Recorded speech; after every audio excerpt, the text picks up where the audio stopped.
I didn't expect my stay in the hospital to be anything but routine. I was 35 and had been living with chronic pain for years. I got admitted for surgery, and I thought this would finally fix me. The hospital was clean and bright. The smell of antiseptic filled the air. I felt a bit hopeful as I settled into bed. On my second night, I woke up to a soft tapping. It came from the wall next to my bed. At first, I thought it was the building settling. I tried to ignore it, but the sound was rhythmic and almost pleading. My heart started to race. I convinced myself it was nothing, just my imagination after a long day. The next day, things got stranger. I heard whispers. They felt close, like they were right next to me. But when I turned, there was no one there. I felt cold all of a sudden. I thought maybe it was the medication making me feel this way. But the voices got clearer over time. I could swear I heard my name. It was unsettling. I felt like I was losing touch with reality. During physical therapy, I overheard nurses talking near my room. I could only catch bits of their conversation, but they seemed to be discussing patients who hadn't left the hospital. I wanted to think it was a joke, but the excitement in their voices made me uncomfortable. Shadows moved across the floor when I was alone. I felt my stomach knot up. Those shadows crept along the edges of the room, avoiding the light. I couldn't shake my fear. By the fifth day, panic started to settle in. Was I becoming delusional, I wondered? I still remembered those whispers and the tapping. One night, while I was sitting in the lounge, I saw a figure. It stood too still, too quiet. I asked if I could help them. They just stared at me. Then they stepped back into the darkness. I thought maybe the loneliness of the hospital was getting to me, but I couldn't help feeling watched. On my final night, it all came to a head. I closed my eyes, but all I could hear was the tapping. I thought I felt fingers poking at the wall. I sat up and called for a nurse, but silence filled the room. Then I heard a voice. It wasn't soft anymore. It was loud and demanding, asking me to come closer. I felt paralyzed, unable to move. Finally, I was discharged. Relief washed over me, but I couldn't shake my unease. I still think about those noises. I wonder if other patients heard them too. Sometimes I think I might return to that hospital. I want answers. What if I go back and the tapping starts again? What if it never stopped? I can't forget the feeling that something is still waiting for me there. I didn't go back to the hospital right away. It took me weeks to gather the courage. I tried to convince myself that I was overreacting. It was just a hospital, just a room. But every night, the whispers and tapping haunted my thoughts. I struggled to sleep, feeling like something was lurking just out of sight. Finally, I decided I needed answers. One rainy Thursday, I took a deep breath and drove back to the hospital I once found so bright and hopeful. My heart raced as I parked in front. The building didn't seem as welcoming now. It loomed over me, casting shadows in the afternoon light. I hesitated, but I stepped inside. The lobby looked familiar, but it felt different. I walked up to the front desk. A kind nurse smiled at me, but something about her gaze felt distant. I asked to speak with someone about my stay. As she directed me to the information desk, I caught sight of a bulletin board with photos of past patients. One caught my eye. A girl, maybe 10 years old, with dark hair and sad eyes. I felt a chill run down my spine. Something about her expression felt eerily familiar. I shook off the feeling and continued to the information desk. The clerk was younger and distracted, tapping away at a computer. I asked about any records or reports on patients who'd experienced unusual phenomena during their stay. She looked puzzled, tilting her head as if trying to understand. "We don't really keep track of that kind of thing," she finally said, dismissively. "Most patients just want to get better." I felt a wave of frustration stir in me. I needed to know if other people had heard those whispers. Were they real, or was it just me? Suddenly, the nurse from the front desk approached me. Her expression was serious. "You should really leave," she advised. "It's not a place for you anymore." Her tone was unnerving.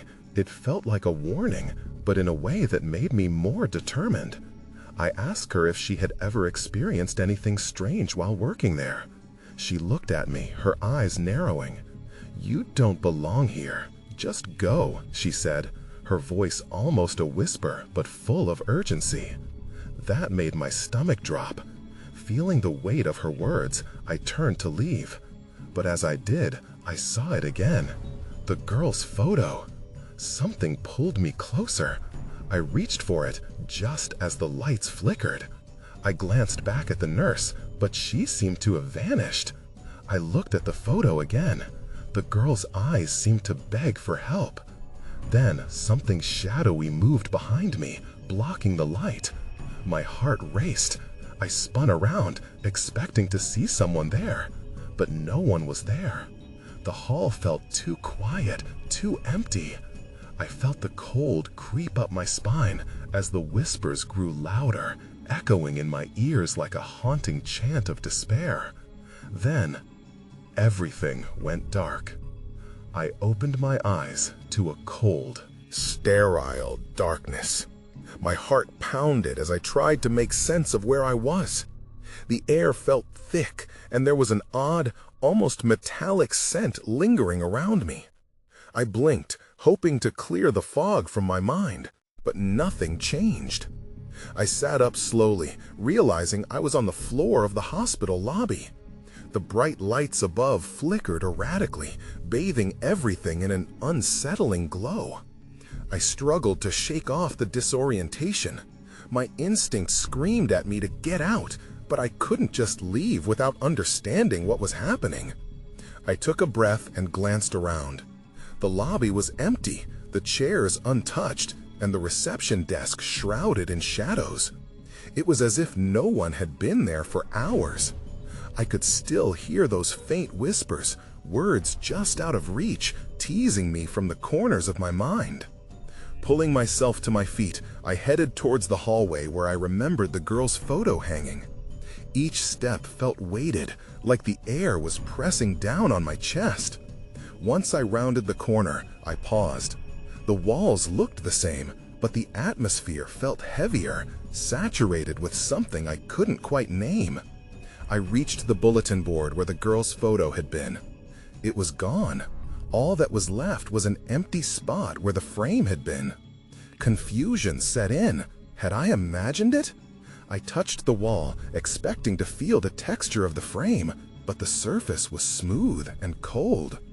Before I could process this unsettling development, I heard a soft giggle echo down the hall. It was innocent, but it sent a shiver down my spine. The laughter grew distant, like a fading memory, and I felt an urge to follow it. Was it the girl? Did she need help? I moved cautiously, each footstep echoing in the silence. The whispers grew louder as I pressed on. "Help her, find her," they urged, and just like that, I was caught between dread and determination. I had to know more. As I approached an old set of double doors, I noticed they were slightly ajar, a sliver of light spilling out. I paused, listening intently. The giggling had turned into a soft, plaintive sob. My heart raced, and I pushed the door open with a sharp creak. What I saw inside left me breathless. The room was filled with old toys and discarded drawings, a makeshift playroom right in the hospital. But it was the walls that caught my attention. They were plastered with pictures, almost all of that same girl. Each image showed her in various situations, playing, laughing, and eventually looking terrified. In the center of it all stood a small, cracked mirror, reflecting the dim light like a beacon. I stepped closer, my breath quickening. The sobs grew louder, more urgent. I looked into the mirror, expecting to see only my frail reflection. Instead, I saw her, standing behind me, her sad eyes wide and pleading. Just as I turned, the mirror shattered, sending sharp shards flying. Panic surged within me. Someone was in the room. Someone that shouldn't be there. I darted out of the room, heart racing, knowing I had to escape. But when I reached the hallway, the lights went out again, plunging me into darkness once more. The darkness enveloped me like a thick fog. I stood frozen, fear gripping my throat. My heart raced, pounding in my ears. I stumbled back, trying to find the doorway I just flung myself through. But the way felt so wrong. The air was colder now, a chill creeping over my skin. I reached out blindly, my fingers brushing against the wall. It wasn't smooth anymore. It felt gritty and uneven. I could sense movement in the shadows, as if something waited just beyond reach. "Hello?" I called out, my voice trembling. That was a mistake. Silence followed, pressing in on me. Then I heard it, a soft, shuffling sound, like someone dragging their feet along the floor. My breath caught, and I turned sharply, squinting into the void. "Who's there?" I asked, trying to sound braver than I felt. I grabbed the edge of the door, ready to bolt back into the playroom, but something whispered my name from the darkness. Jess. A chill raced up my spine. It was her voice, the girl. "Help me," she pleaded. My resolve wavered, my curiosity pulling me forward, even as dread pushed me back. Desperate for light, I reached for my phone, fumbling until I found the screen. I held it up, hoping to chase away the shadows. The light flickered to life, illuminating just enough to reveal nothing. I was still alone, but the whispers returned, louder, more insistent. "Jess, help her!" A sensation of urgency surged through me. I glanced down the corridor, the sound of her sobs now distinct, echoing off the walls. The light from my phone illuminated an exit sign in the distance, but the sobbing came from behind me, deeper in the maze of the hospital. I felt torn in that moment. What if I left? Would she be okay? Would I find a way out? Or would I just stumble further into this nightmare? Taking a deep breath, I ran toward the sound, following it like a lifeline. The hallway twisted and turned, stretching impossibly. Each step I took felt like a leap, and shadows danced just beyond my reach. Finally, I came upon a door marked with peeling paint and rusted hinges. The sobs were unmistakably loud now, coming from inside. Gripping the handle, I hesitated. The door felt cold against my palm. "What is going on?" I whispered to myself. Then I opened it a crack, peering inside. The room was small and cluttered, similar to the last, but the air was heavier, thick with a sorrow I could almost touch. I stepped in, heart hammering, and that's when I saw it. A small figure huddled in the corner, shrouded by a veil of darkness, her back to me. "Are you the girl from the pictures?" I asked, my voice barely above a whisper. A small nod was all I received in response, and with that, I felt my stomach drop. Before I could gather my thoughts, the room shook and the lights flickered violently. Panic surged. I turned to run back to the hallway, but the door slammed shut behind me. I was trapped. With nowhere to go and no way to escape, I felt something cold and clammy wrap around my ankle. The girl's sobs turned into laughter, echoing in the dim light. That was no longer a plea, it was a warning. And as the laughter filled the space, everything went dark. I stumbled through the void, disoriented and gasping for air. The darkness wrapped around me like chains, pressing down until I felt I couldn't breathe.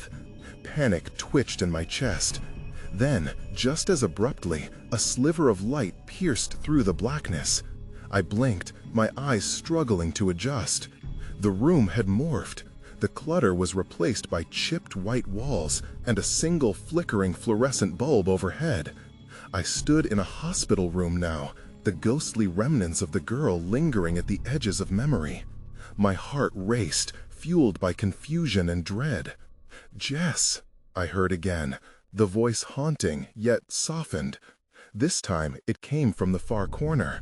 I turned, my heart plunging, as I spotted a figure, this one more tangible than before. A woman sat in a hospital bed, cables wrapped around her like snakes. She looked at me with eyes full of despair. "Help me," she rasped, and I felt the weight of her plea sink deep into my bones. Do you know the girl?" I asked, instincts screaming at me to flee. "The girl?" she echoed, her eyes darting to something behind me. "You shouldn't be here." Before I could respond, the overhead light flickered again, casting the room into shadow for a heartbeat. I turned, half expecting to see the darkness congeal into something horrific. But there was nothing, just silence and the hum of fluorescent lights. "Jess!" The woman's voice rose in urgency, dragging my attention back. "You need to leave. It's hungry." I couldn't understand. "It?" I glanced at her again, searching for answers. But now horror twisted her expression. The brightness of the hallway door behind me began to warp and fade, the way I had just entered becoming a distant possibility. What's hungry?" My voice wavered, a mixture of dread and confusion swirling within me. She raised a trembling hand, pointing toward the window. I stepped closer, peering outside. Shadows lurked between the trees, dark shapes shifting and slithering with unsettling speed. They swirled like smoke, merging into one form. A shadow that was too large, too gluttonous for this world. Panic surged through me. "Run, Jess!" the woman shrieked. But the door was gone, replaced by a solid wall, cold and unyielding. I whipped around, trying to find another exit, but my frantic search led me directly to her again, with her desperate eyes pulling me back. "Tell me what to do!" I yelled. "What is this place?" "It's a trap," she said, her voice thinning. "The hospital, this whole place feeds off fear." The sound of laughter echoed once more, chilling me to the bone. I glanced over my shoulder, but saw only blackness creeping into the corners. The shadows moved closer, a swarm of whispers filling the room. I could feel their hunger mixing with my anxiety. Then, from the corner of my vision, I caught the girl re-emerging from the gloom, but this time she was closer, her face twisted in a grotesque mockery of a smile. "Help me, Jess!" she cried again. But now it was taunting. "No!" I shouted, stepping back, and I abruptly felt the bed shift beneath me. I stumbled, collapsing against it. The woman locked eyes with me, fear etched across her features. Then everything went dark again, but I could hear the whispers more clearly now, demanding, pleading, ominous.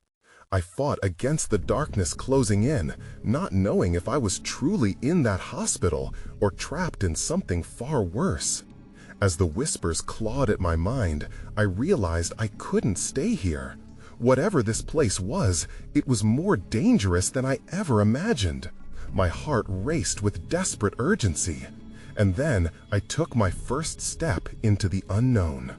I moved instinctively, my feet propelling me forward, backs against walls, searching for any escape.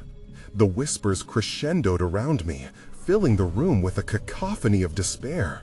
Each voice was a jab, reminding me of the girl, the woman, what they both needed. Suddenly, the lights flickered back on, blinding me for a moment. I shielded my eyes, hearing the woman scream again. But this time, her voice trailed into something else. Distant laughter echoed, mingling with the words, "It's coming! It's coming!" Before I could think, I bolted toward the doorless wall, slamming against it. I let out a cry, desperate for something to break. Had I lost my mind? Was this place real? That's when I noticed a shadow forming beside me. I turned, and there it was again. The girl. "Jess, help!" Her eyes were wide, swirling with the same depth of desperation I'd seen before. But this time, they sparked with something else, a glimmer of determination. "Stand back!" I shouted, bracing myself. I lunged toward her, fueled by instinct. Maybe she was my way out. Maybe if I pulled her through with me, we could escape together. But as I reached for her, the darkness thickened. It wrapped around my fingers like a tangible force, pulling me back. "Don't!" the woman yelled, her voice slicing through the air.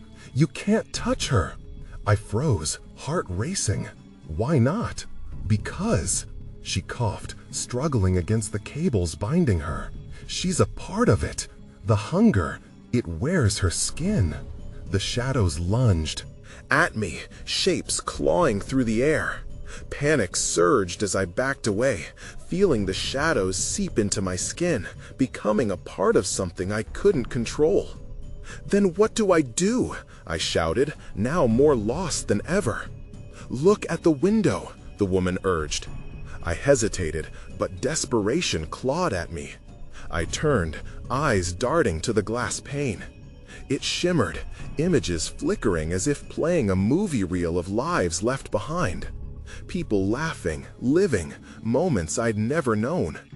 Then I saw her reflection, the girl's true self, twisted and contorted in agony, her mouth moving but the sound lost in the darkness. "Help me, Jess," the girl wailed, tears streaming down her cheeks. I felt a twisting in my gut, the stark realization of who she truly was, a victim damned to this place. "Don't listen," the woman screamed, but it was too late. I saw the truth. I stepped toward the window, a decision forming in my mind. "I can't leave you both here," I shouted, as the shadows recoiled, swirling restlessly, desperate to consume. "No," the woman pleaded, but I pressed against the glass. The whispers grew louder, wailing in protest. Suddenly, the world snapped. The shadows converged, inhaling the dim light around us. I pressed harder, a surge of will driving me. "I'll find a way." Then everything went white. As the blinding luminescence swallowed me, I caught a final glimpse of the woman, her eyes wide in terror, the girl's tears falling as the room vanished. And then, silence. I woke up abruptly, gasping for air. The sterile smell of antiseptic assaulted my senses. It felt so real, but my surroundings were completely different.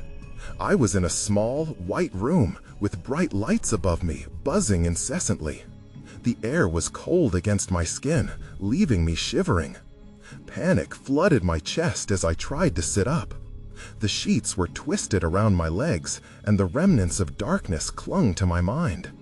The screams, the girl and the woman, had it all been a nightmare? I rubbed my eyes, hoping to clear the remnants of the illusion, but the feelings of dread had not vanished. I swung my legs over the side of the bed, my feet touching the chill of the tiled floor. I stood carefully, the wobbliness of my legs echoing the confusion in my mind. There was a door, but it was solid and locked tight, a heavy silence surrounding me. I reached for the handle, pulling with all my weight, but it wouldn't budge. "Hello?" I called, my voice uncertain. I expected a nurse or a doctor to come in and comfort me, but nothing came. Instead, I could hear whispers again. They floated through the air, so soft I could hardly decipher their origin, but the tone was suffused with urgency. I stepped away from the door, scanning the room. A small window was set high in the wall, the light outside dim and gray. There were no familiar sounds of life, just an unsettling quiet that pressed against my chest. Then it hit me. The faces. I had seen them. They weren't just figments of my mind. The girl, the woman, were they here? Were they real? I stumbled backward, racing to the window. My breath hitched when I saw it, the reflection of a figure standing behind me, just out of sight. Heart racing, I turned quickly, but the room seemed empty. I cursed under my breath, frustration bubbling at my inability to distinguish reality from the tangled web of fear. That's when I saw it, a small piece of paper crumpled by the bedside. I rushed over, grabbing it and flattening it against the surface. My blood ran cold as I read the words scrawled in chaotic handwriting. Trust no one. It waits for you. A cold sweat broke on my forehead. I looked around, convinced I was being watched. Every shadow in the room warped into a potential threat. The laughter echoed again in my ears, distant but insistent. Suddenly, the lights above me flickered, and with it came a sense of dread. I turned back to the door, and this time a low hum vibrated from behind it, as if something was alive on the other side, waiting for me to fall into its grasp. Just as I was about to pull once more at the handle, it swung open unexpectedly. A nurse stood there, her face expressionless. "You shouldn't be out of bed," she said, stepping inside, her voice devoid of any warmth. "Where am I?" I stuttered, but as she moved closer, her face shifted, flickering like the lights, morphing into the girl's visage, twisted with agony. I stumbled back, heart pounding. "No, get away!" But before I could react, she lunged. I turned, ready to flee, but my body betrayed me. The darkness swirled back to life, and as it consumed the light, a chilling whisper echoed, "It's just the beginning." Then, everything went dark again.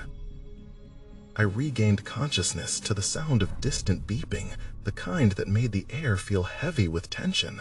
The room was darker now, and I blinked to adjust to the dimness. I was back in the same small white room, though the light bulbs flickered cautiously above me, like a failing heartbeat. Rising panic coiled in my chest. My instinct was to bolt, to escape this place that felt like a cage. But I was trembling, unsure if my legs would hold me. I pushed myself upright and scanned the corners, convinced that the flickering shadows were moving, were alive. Something was in here with me. "Hello?" My voice came out stronger this time, tinged with a desperation I couldn't hide. "Is anyone there?" Again, nothing but the soft whir of machines punctuated the silence. But then I heard it, a soft, rhythmic sound, almost like whispering. I couldn't pinpoint where it was coming from, but it sent a shiver down my spine. I stumbled over to the door, gripping The handle. "Let me out!" I shouted, my voice echoing back at me. I kicked the door in frustration, but it stood solid against my rage. Another glance to my left revealed the crumpled paper still resting on the bedside. I grabbed it again, desperate for answers. "Trust no one. It waits for you." The words sank deeper this time, as if they had been clawing at my mind since I awoke. Who was I supposed to trust? Suddenly, the whispers intensified, culminating into unintelligible shouts. My heart thudded like a drum in my chest. I clutched my head, trying to block out the noise, when at last I noticed something new. A crack had appeared in the wall, not far from the corner by the window. It spread, undulating like a dark wound in the white paint, twisting and turning until it shaped a small opening. Fear gripped me, choking any rational thought. What lay beyond it? Against my better judgment, I edged closer. The whispers poured out from the crack now, growing louder, insistent. I leaned in closer to the wall, desperate to hear the words, my breath hitched with anxiety. "Help us." Before I could process what was happening, the door swung open once more, this time with force. A tall man entered, dressed in scrubs, but his face was obscured by a mask. The air became electric with tension, like a storm about to break. "Get back in bed," he commanded, his voice booming unnaturally, mixing with the persistent whispers in my mind. "Who are you?" I demanded, backing away toward the mysterious crack. My instincts screamed at me to flee, but my legs moved only inch by inch. "Your time is not yet up." His eyes narrowed, piercing through the mask. "You need to understand that." "What does that mean?" I gasped. But before he could respond, the lights flickered violently, plunging the room into darkness for a brief moment. I braced myself against the wall, heart pounding, unsure of what was real. When the lights returned, I was alone again, the nurse gone, and the wall was now sealed. I felt the paper slip from my fingers and flutter to the ground, but this time it was different. The words had changed. "It knows you." I stumbled back, leaning against the bed for support.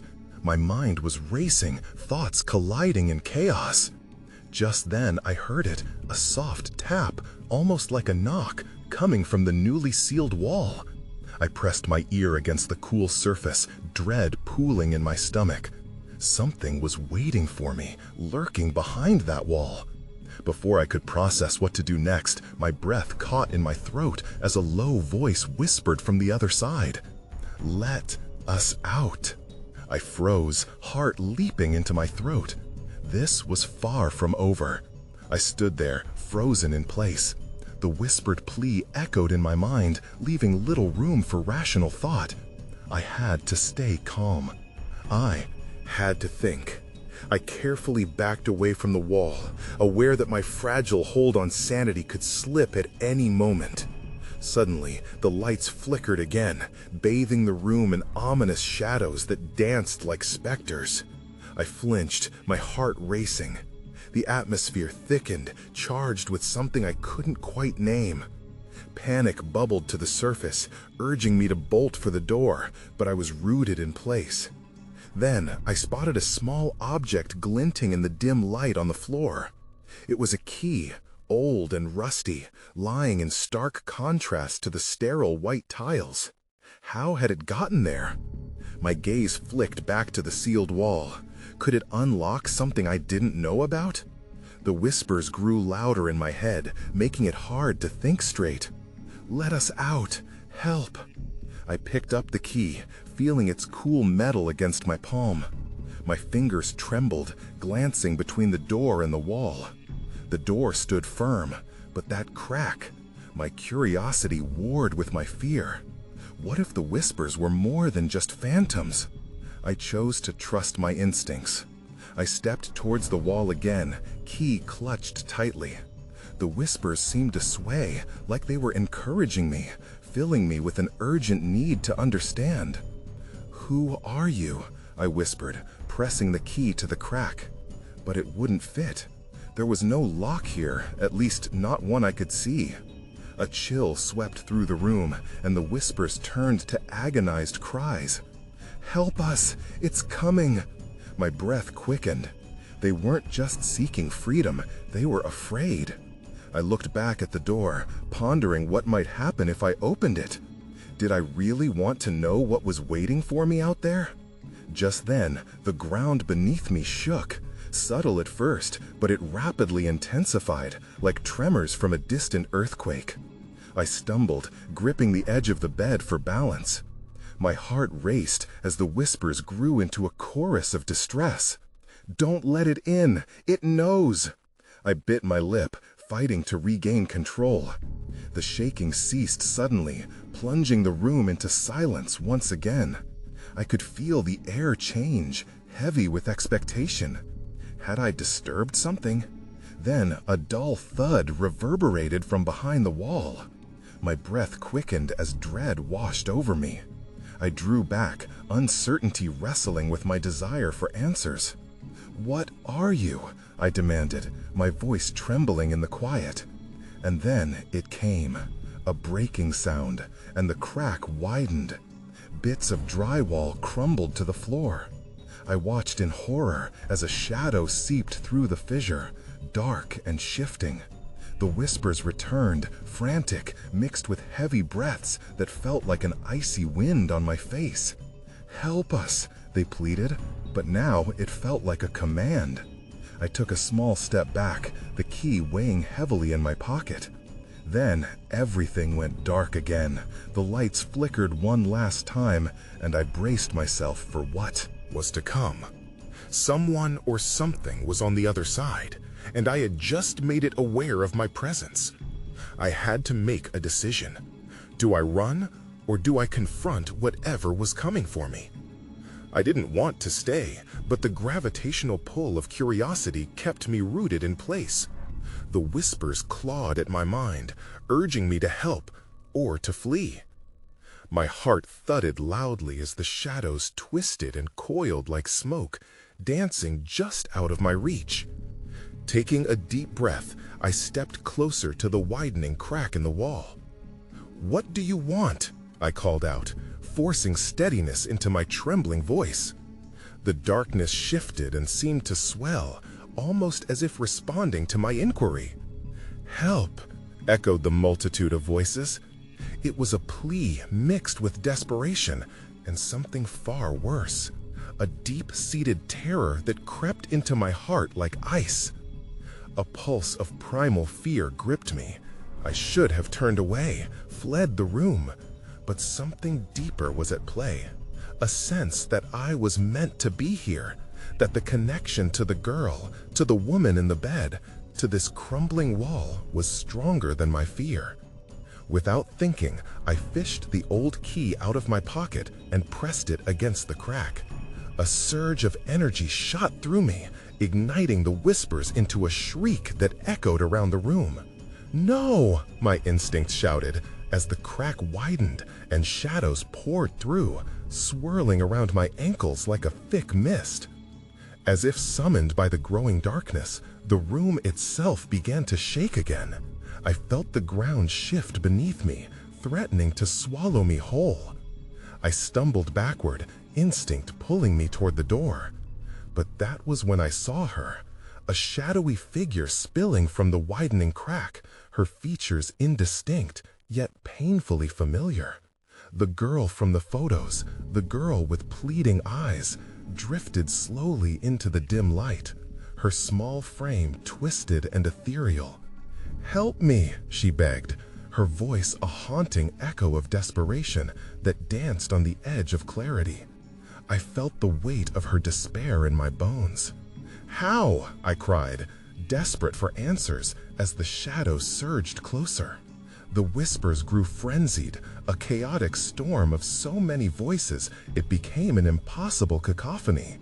The girl extended her hand toward me, and in that moment I understood. "You have to let them in," she breathed, her voice a whisper against the rising tide of shadows. "You're their only hope. We're trapped, just like you."